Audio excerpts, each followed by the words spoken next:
of that. Billionaires do not care!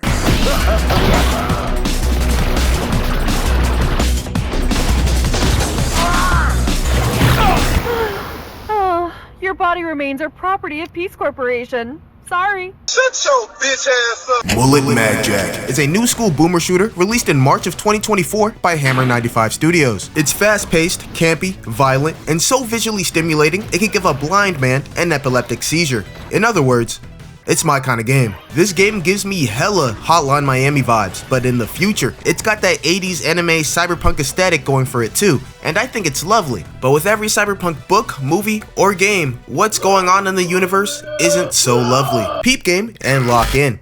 In the year 2095, billionaires run the world, and humans are still spending most of their waking moments of the day doom scrolling on TikTok to get their next big dopamine hit. But it's a little different this time around, because in this world, dopamine is just about or even more important than the air we breathe. With the use of artificial intelligence, humanity essentially fucked themselves, and now everyone is a dopamine junkie and entertainment slave. Empty vessels of endless entertainment. You could quite literally die of boredom. We play as Jack, a moderator, which basically means he's a hired gun who got chosen by a company named Peace Corp. The mission is to exterminate a few billionaires on stream and rescue the influencer princess from their clutches. And we're not saving her because we care or anything. I mean, sure, Jack probably thinks she's hot, but we do it for the dopamine and these ugly ass pair of boots. Yup, no money, no glory, no pussy even. For the boots. MULLET MADJACK's gameplay is slick as hell and something you could easily sink hours of time into if you're not careful. Every action you perform is snappy, satisfying, and almost guaranteed to end someone's life. When you try to start a new game, they'll advise you that it's less about speed and more about the flow. And sure, okay, that makes sense. Without flow, there is no speed. Running into a room headfirst without any sort of finesse is a quick way to end up in the morgue. But let's not act like straight up speed isn't incredibly encouraged. How the game works in story mode is that we have to go through a skyscraper level by level until we reach the top and save our princess. On each floor, there's multiple goons and obstacles that'll block your way to the next level. And of course, your job is to get from point A to point B as quickly and thoroughly as possible without flatlining. Every 10 floors contains a billionaire, and you'll have to beat them in order to get a checkpoint. Die at a boss or anywhere between 10 floors, and you'll have to start at the last checkpoint. The only way to make sure you can do that reliably is to end the lives of as many chrome domes as needed while speeding your way through the level. And getting rid of enemies is very simple when what most people need to perish is a simple point, aim, and shoot. Same as you, but your health is less of a bar and more of a time limit. You see, Jack is tough as nails. This nigga probably eats rocks, bullets, gunpowder, and soda for breakfast every day. He can take plenty of punishment. He can even grow multiple appendages whenever he feels like it's appropriate, though he's vulnerable to one thing and one thing only: his viewer engagement. Because Jack basically signed his life and his future generation of kids away to Peace Corp, You read the terms and services of our app, right? Jack's fate is fully dependent on the viewers watching him. Like I said before, Jack is on a live stream, and if the audience isn't injecting likes and validation into your bloodstream at least once every 10 seconds, they'll let you croak because you're not clip farming hard enough. Yo, Chad, why this game so fun, Chad? So killing things as often as you can is essential to your survival. Depending on the difficulty, killing enemies grants a few extra seconds to your lifespan, and how you manage to kill them matters as well. On the harder difficulties, a simple shot to the body just ain't gonna do it for the audience. You gotta shoot them in the head, or even in the balls, for the audience to be satisfied. One thing you'll notice about Jack is that he really loves kicking. I mean, it's one of the only other actions besides shooting, walking, and stabbing people in the face. Kick enemies into a pit of darkness, kick them into exposed wire, kick them behind a door, kick them into a wall, kick them in the face, kick them into a vending machine, Okay, like I said, there's a lot of kicking in this game. While you're making your way through a floor, be quick about it, but be cautious. Getting damaged removes seconds from your timer, and unless the audience would just love to see you get pounded and tortured, What did he say? getting hit too many times usually means a game over. Enemies are legit everywhere. They literally be falling out the goddamn ceiling, and they do not hesitate to pull that trigger, which means you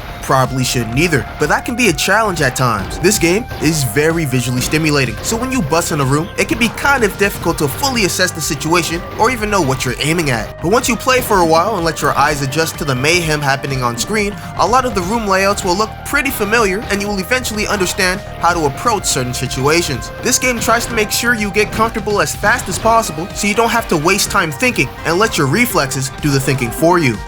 Wow, actually, so basically what I'm saying is that if you play the game, you'll get used to playing the game. Yeah, I'm dropping incredible knowledge, I know. When you manage to make it through a floor, you'll get rewarded with the choice of picking 1 out of 3 random upgrades, where you also get reminded that a Twitch streamer is sitting on their fat lard ass, reacting to your rampage and deaths in the comfort of their own home, and probably making 100 times more than you. The upgrades in this game are pretty nifty, and aren't just trash you'd never pick up, but there are some gimmicky ones that could be seen as pretty useless. They can range from having your bullets explode, to having your bullets ricochet, to getting more time to live by hitting a nut shot, to Jack just, well, shutting the fuck up. Or alternatively, you can make him yap even more, which I would take every single time. Like any 80s action hero, Jack gives us some excellent life advice and one-liners, so why not have more of them?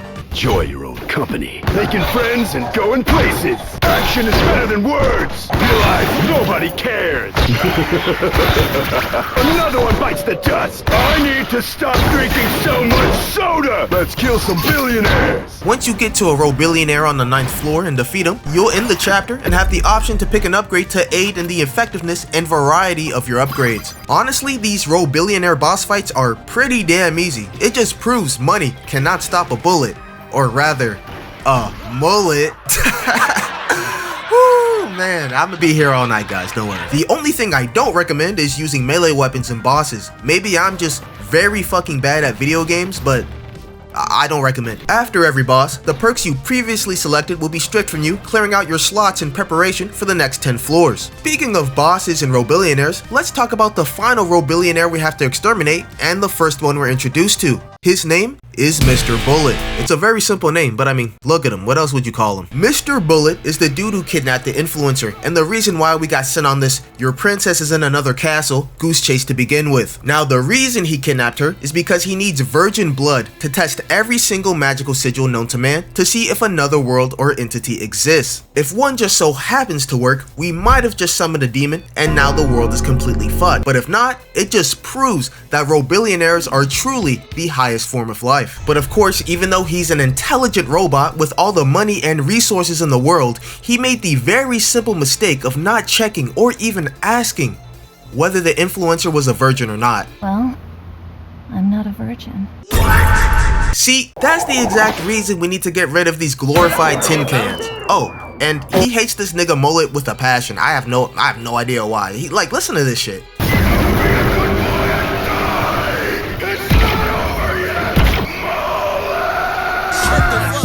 Well, that's the main game out of the way, but since this game is quite arcadey and the gameplay loop is quick and simple, this game of course includes an endless mode, multiple types of endless modes even. There's regular endless, where after the main game, they bring you to the Peace Corp headquarters to get your new pair of boots for rescuing the influencer. The streamer girl then tells you it's only a few minutes walk to go get them, followed by her obnoxious ass laugh. Hey, you know that crow nigga in Dark Souls 2 who said he lives right down the road for you to purchase boss weapons? Yeah, exact same energy. To collect your prize, you gotta go through the gauntlet one last time. Every 10 floors, there's no boss, and your upgrades don't get taken away from you. You kinda just cycle through them. However, the amount of time you have to live goes down by 1 second each 10 floors, which means you gotta be way more careful and a little more ruthless every time. Once you fail and inevitably come back for that adrenaline rush, the streamer lady will then make fun of how much of a pathetic dopamine junkie you and humanity are, calls you a good boy, thought that was weird, makes you her boyfriend, I also thought that was weird, and now your sole purpose in life is to be in an endless cycle of shooting down robots and dying for the masses, because getting that dopamine isn't just important to you,